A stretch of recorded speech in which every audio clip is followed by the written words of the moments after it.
देखो, पहले ही जैसे जयंत राव जी ने कहा, जितने लोग हमारे साथ अभी रहे और उन्होंने संघर्ष किया, हम उनको लेकर आगे जाएंगे। और कुछ लोग अगर आना चाहते हैं, सिर्फ ये या वो ऐसे नहीं,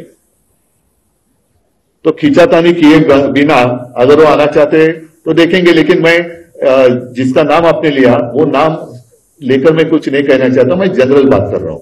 एकच तुमच्या लक्षात असेल, मी 22 जानेवारीला ताराराम मंदिरात गेलो होतो आणि 23 जानेवारीला ज्या दिवशी शिवसेना प्रमुखांचा जन्मदिवस असतो तेव्हा नाशिकच्या सभेत मी म्हटलं होतं की आम्हाला भाजपा मुक्त राम पाहिजे।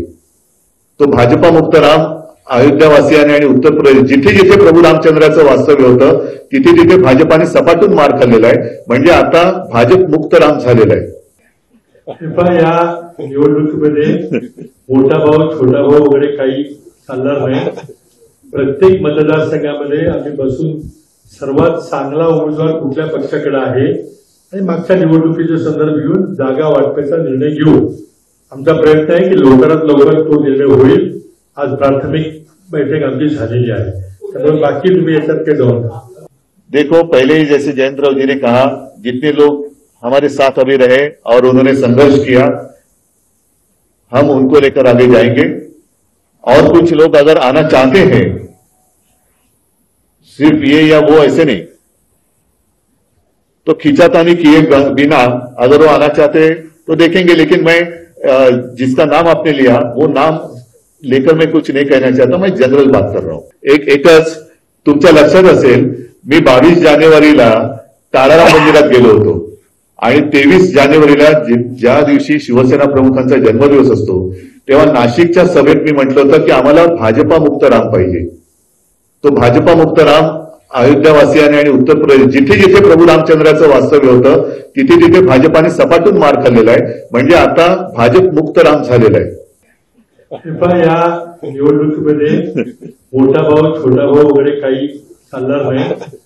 प्रत्येक मतदारसंघामध्ये आम्ही बसून सर्वात चांगला उमेदवार कुठल्या पक्षाकडे आहे आणि मागच्या निवडणुकीचे संदर्भ घेऊन जागा वाटपाचा निर्णय घेऊ। आमचा प्रयत्न आहे की लवकरात लवकर तो निर्णय होईल। आज प्राथमिक बैठक आमची झालेली आहे, त्यामुळे बाकी तुम्ही याच्यात काय जाऊन। देखो, पहले ही जैसे जयंत राव जी ने कहा, जितने लोग हमारे साथ अभी रहे और उन्होंने संघर्ष किया, हम उनको लेकर आगे जाएंगे। और कुछ लोग अगर आना चाहते हैं, सिर्फ ये या वो ऐसे नहीं, तो खींचातानी किए बिना अगर वो आना चाहते तो देखेंगे। लेकिन मैं जिसका नाम आपने लिया वो नाम लेकर मैं कुछ नहीं कहना चाहता, मैं जनरल बात कर रहा हूं। एकच तुमच्या लक्षात असेल, मी 22 जानेवारीला ताराराम मंदिरात गेलो होतो आणि 23 जानेवारीला ज्या दिवशी शिवसेना प्रमुखांचा जन्मदिवस असतो तेव्हा नाशिकच्या सभेत मी म्हटलं होतं की आम्हाला भाजपा मुक्त राम पाहिजे। तो भाजपा मुक्त राम अयोध्यावासियांनी आणि उत्तर प्रदेश जिथे जिथे प्रभू रामचंद्राचं वास्तव्य होतं तिथे तिथे भाजपाने सपाटून मार खाल्लेला आहे, म्हणजे आता भाजप मुक्त राम झालेला आहे। या निवडणुकीमध्ये मोठा भाऊ छोटा भाऊ वगैरे काही चालणार नाही। प्रत्येक मतदारसंघामध्ये आम्ही बसून सर्वात चांगला उमेदवार कुठल्या पक्षाकडे आहे आणि मागच्या निवडणुकीचे संदर्भ घेऊन जागा वाटपाचा निर्णय घेऊ। आमचा प्रयत्न आहे की लवकरात लवकर तो निर्णय होईल। आज प्राथमिक बैठक आमची झालेली आहे, त्यामुळे बाकी तुम्ही याच्यात काय जाऊन।